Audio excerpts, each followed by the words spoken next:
Hmm,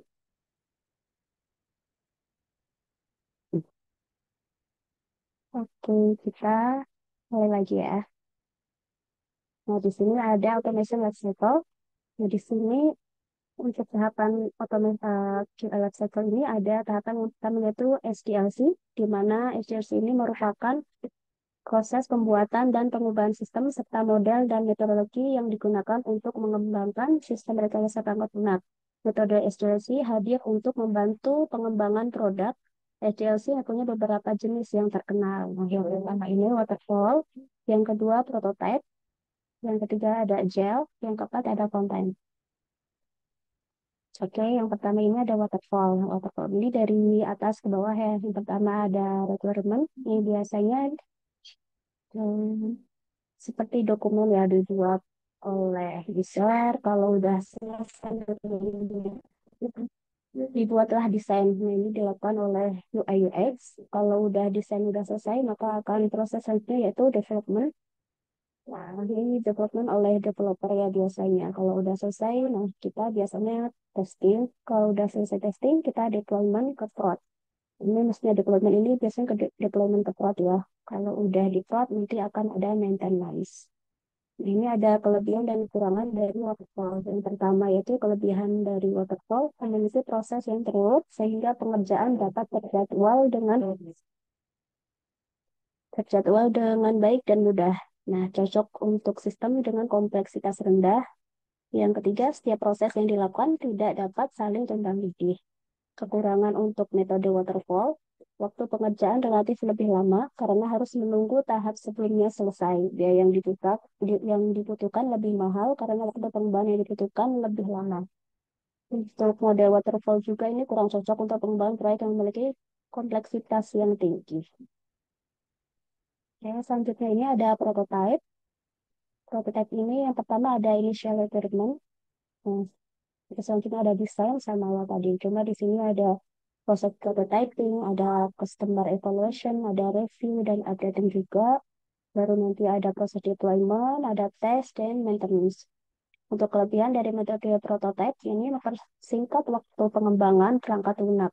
Penerapan fitur menjadi lebih mudah karena pengembangan mengetahui apa yang diharapkan. Kekurangan dari metode prototype ini, proses yang dilakukan untuk analisis dan perangsangan terlalu singkat, lalu kurang fleksibel jika terjadi perubahan.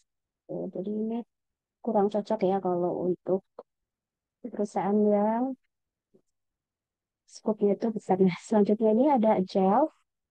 Untuk agile sendiri yang pertama ada planning, terus nanti design, development, ada testing, deploy, review. Nah, di sini berbeda dari agile, di bisa kalau udah tes bisa di review atau udah review bisa kembali lagi di tes. Nah, ini bisa ini ya sesuai keadaan. Jadi kita harus siap-siap karena berubah lebih cepat kalau di agile ini.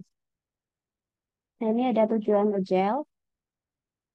Tujuan dari agile ini high value dan working at system. Ini menghasilkan produk dengan kualitas yang baik dan memiliki nilai jual yang tinggi.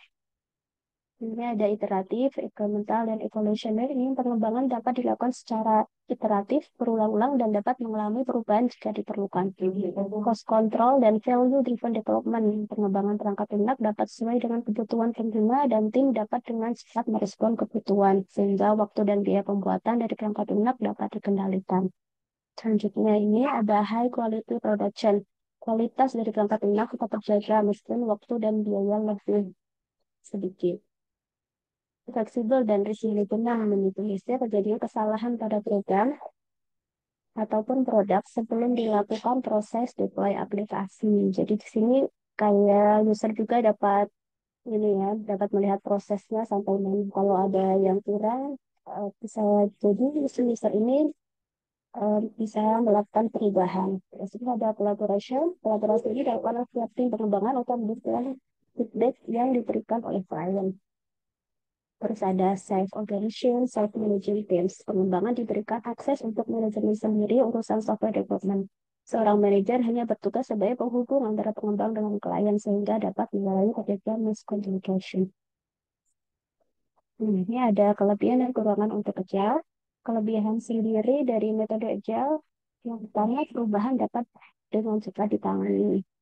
Nah, jadi kalau misal biasanya ya yang udah terjadi ini, kalau misal aplikasi ini udah kita tes, terus udah masuk ke tahap pen test.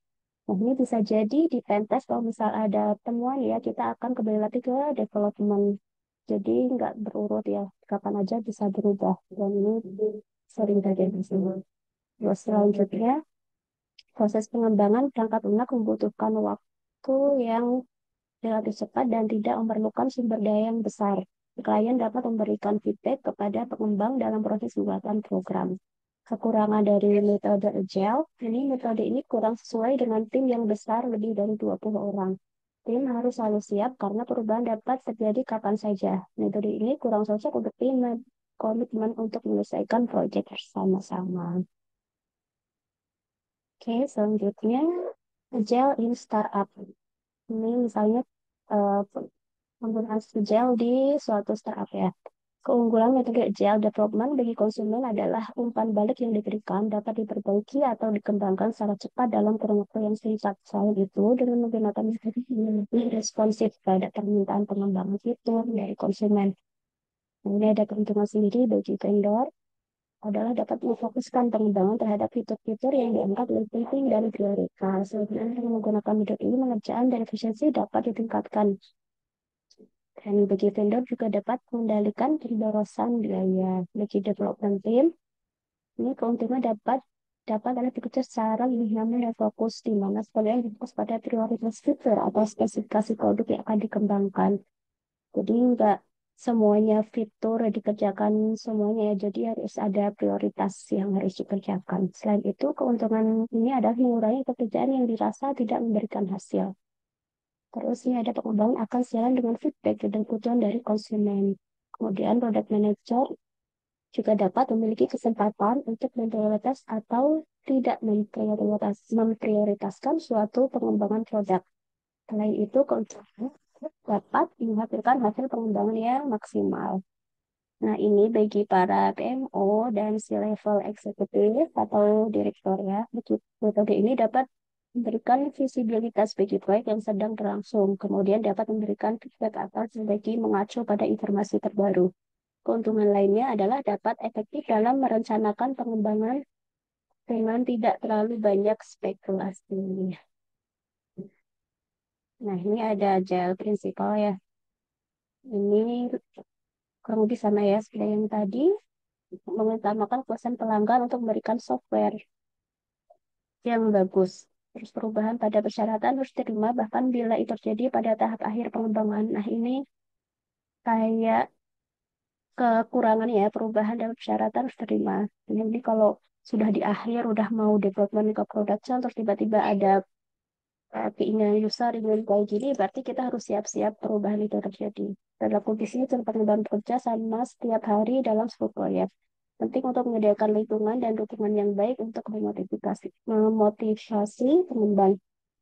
Komunikasi dari dalam tim pengembang dilakukan secara tetap muka, walaupun kita biasa kerja online, remote gitu ya, kita tetap ada meetingnya setiap harinya. Terus perangkat lunak yang bersih adalah ukuran dari kemajuan. Sering mengirimkan perangkat lunak yang bersih dalam beberapa minggu dan bulan dengan frekuensi waktu yang lebih pendek. Nah, ini biasanya ada tools yang baru. Mungkin kalau toolsnya itu lebih baik, maka kita akan berpindah dengan tools yang baru itu. Terus proses agile dapat mempromosikan pembangunan proyek yang berkelanjutan. Para sponsor, pengembang, dan pengguna harus dapat konstan mempertahankan kecepatan ini.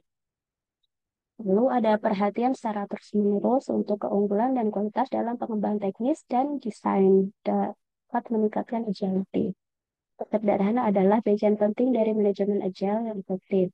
Tim yang dikelola sendiri menghasilkan arsitektur, rekrutmen, dan desain yang terbaik. Secara berkala, tim merefleksikan diri menjadi lebih efektif dan terus beradaptasi setiap harinya. Di agile ini kita akan berubah dan jika ada tools yang baru, ada misal ada yang lebih efektif yang digunakan dalam bekerja, kita biasanya akan selalu beradaptasi ya setiap harinya itu. Nah, ini selanjutnya yang terakhir ada konten. Ini dari bawah ke atas, tapi kami bisa ini ya tergantung kebutuhan. Yang pertama ini ada analisis, requirement specification, design, coding, testing, dan integration, ada operation, ada maintenance, dan evaluasi. Ini ada kelebihan dan kekurangan untuk metode konten ini. Yang pertama, untuk kelebihannya memiliki proses yang terurut sehingga pekerjaan dapat terjadwal dengan baik dan mudah. Cocok untuk cocok untuk sistem dengan kompleksitas rendah atau predictable. Lalu dapat melewati atau mendahulukan beberapa tahapan. Terus setiap proses yang dilakukan tidak dapat saling tumpang tindih seperti yang di waterfall tadi ya. Namun ada kekurangan dari metode konten ini, waktu pengerjaan relatif lebih lama karena harus menunggu tahap sebelumnya selesai. Dia yang dibutuhkan lebih mahal karena waktu pengembangan yang dibutuhkan lebih lama juga. Lalu model konten ini kurang cocok untuk pengembangan proyek yang memiliki kompleksitas yang tinggi. Nah, ini biasanya kalau ada Scrum berarti kalau ada Agile berarti ada Scrum ya. Di sini contoh Scrum. Scrum adalah cara yang dilakukan untuk memecahkan suatu masalah. Hal itu mencakup hal-hal yang seperti kolaborasi, pengorganisasian yang dilakukan oleh member tim dan tim yang lintas fungsi. Nah, ini sebagai contoh di gambar ini ada produk backlog ya.